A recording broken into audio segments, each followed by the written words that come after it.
Hello student, good morning. मैं Janardan Singh online classes में आपका पुनः स्वागत करता हूं। जैसा कि हमने आपको पिछले वीडियो में अल्कोहल और फिनॉल के विषय में और उनके रासायनिक गुणों के विषय में विधिवत आपको समझाया था, अब हम आपको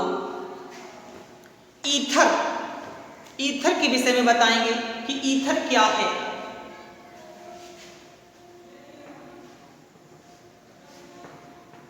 ईथर ऑक्सीजन से जुड़े एल्किल समूह को ईथर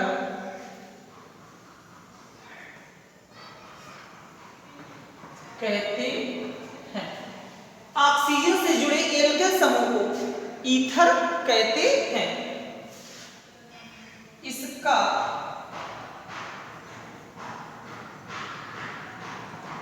सामान्य सूत्र ROR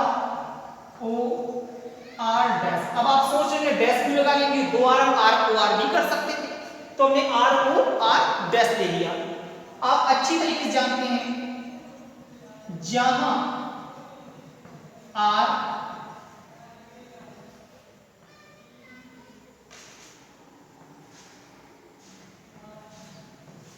एल्किल है, इसका IUPAC नाम क्या हो जाएगा?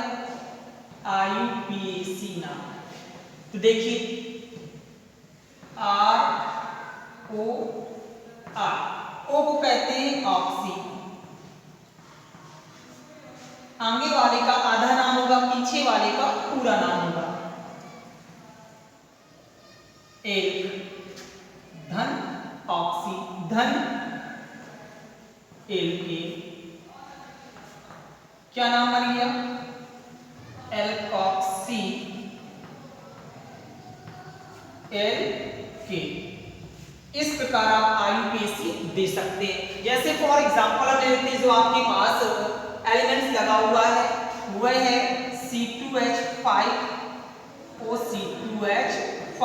O को आप क्या कहेंगे? ऑक्सी कहेंगे। C2H5 को क्या कहेंगे? एक, आधा नाम लिख दीजिए एक धन C2H6 क्या कहलाएगा? एथेन। नाम क्या बन गया? Ethoxy ethane.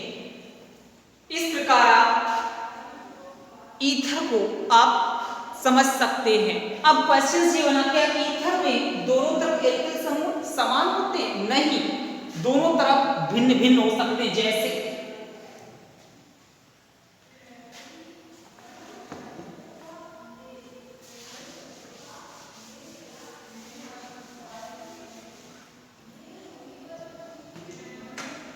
CH3O C2H5। अब अलग अलग देखिए, इस R के लिए हमने क्या ले लिया? CH3 ले लिया, इस R के लिए हमने क्या ले लिया? C2H5 ले लिया, तो भिन्न भिन्न हो गए। तो इसी में आपका क्वेश्चन बन जाता है सममित ईथर और असममित ईथर। सममित ईथर और असममित ईथर। तो सममित ईथर की परिभाषा क्या होगी? जब O से जुड़े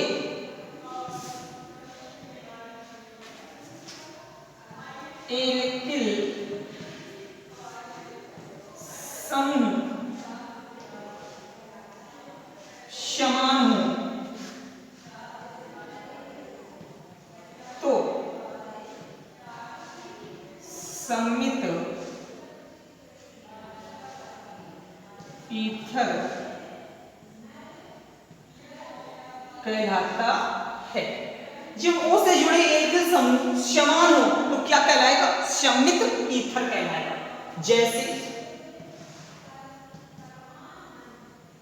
CH3OCH3 दोनों तरफ कैसे हैं बेटा आपके पास? समान है, या हम ले सकते थे C2H5OC2H5, दोनों तरफ कैसे हैं आपके समान है। तो समान जब एल्किल समूह समान होंगे उसे क्या कहते हैं, सममित ईथर कहते हैं। अब इसी में क्वेश्चन बन जाता है कि असममित ईथर किसे कहते हैं। चलिए असममित ईथर को देख लेते हैं।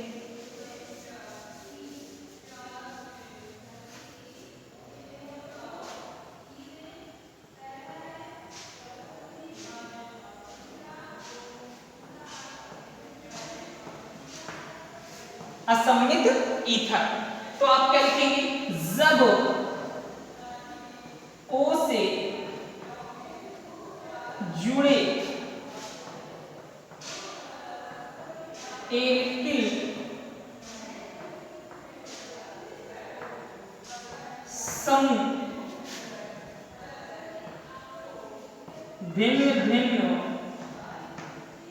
होते हैं, जो O से जुड़े एल्किल समूह भिन्न भिन्न होते हैं उसे क्या कहते हैं, असममित ईथर कहते हैं। जैसे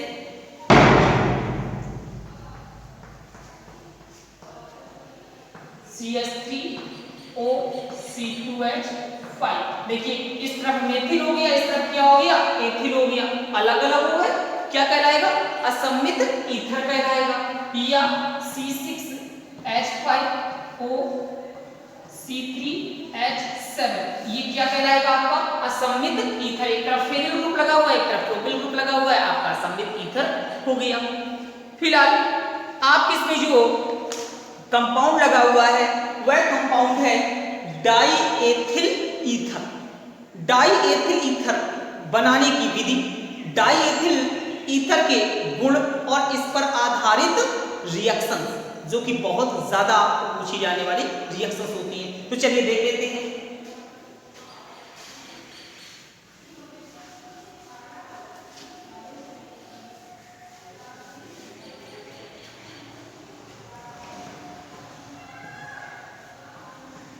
डाई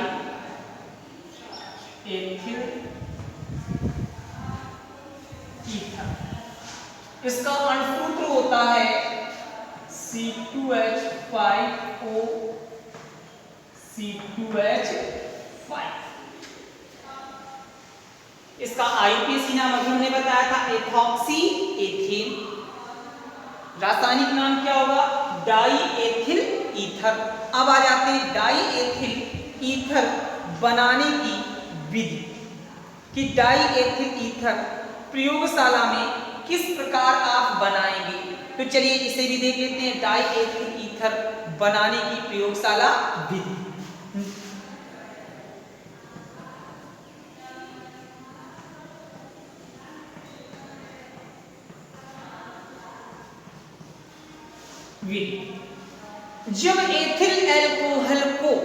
जब एथिल एल्कोहल को सांद्र सल्फ्यूरिक अम्ल के साथ 140 डिग्री सेल्सियस पर गर्म करते हैं तो डाई एथिल ईथर बनता है। फिर से सुन लीजिएगा कि जब एथिल एल्कोहल को सांद्र सल्फ्यूरिक अम्ल के साथ 140 डिग्री सेल्सियस पर गर्म करते हैं तो डाई एथिल ईथर बनता है। चलिए रिएक्शन के माध्यम से समझ लेते हैं। एथिल एल्कोहल को पहले किसके साथ गर्म करना है हमें, H2SO4। तो देखिए क्या बन के जाएगा, एक HOH को मिल जाए, क्या बन के निकल जाएगा, H2O। शेष क्या बच गया, C2H5 बच गया, एक H बच गया, SO4 बच गया, आपने लिख दिया C2H5HSO4। पुनः इसे उठा लीजिएगा, C2H5HSO4, पुनः एथिल एल्कोहल की क्रिया करा दीजिएगा, क्या बन के जाएगा, ये H इसके साथ आकर के इतना एलिमेंट्स क्या बना के निकाल देगा, H2SO4 प्लस शेष क्या बच गया, C2H5, जहां से H हटा होगा तो C2H5 जुड़ जाएगा, क्या बना देगा, C2H5OC2H5।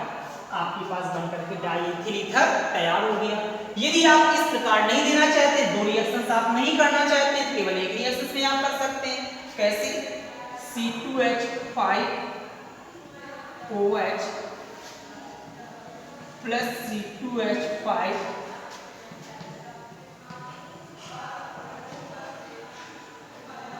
OH H2SO4 140 degree Celsius. तो ये OH ले जाकर के क्या बना देगा, जाकर के H2O, शेष क्या बच गया आपके पास, C2H5O C2H5 C2H5O C2H5। इस प्रकार आप दे सकते हैं। अब आ जाते हैं अन्य विधियों में। जो अन्य विधि आपके पास लगी होती है विलियमसन संश्लेषण विधि, जो बहुत ही इंपॉर्टेंट होती है। अक्सर क्वेश्चन कर दिया जाता है कि विलियमसन संश्लेषण अभिक्रिया किसे कहते हैं। आपको तो नहीं पता होगा, तो आप क्या करेंगे, तो इसकी विधि भी, एक और भी विधि है आपके पास, उसे भी लिख लेते हैं।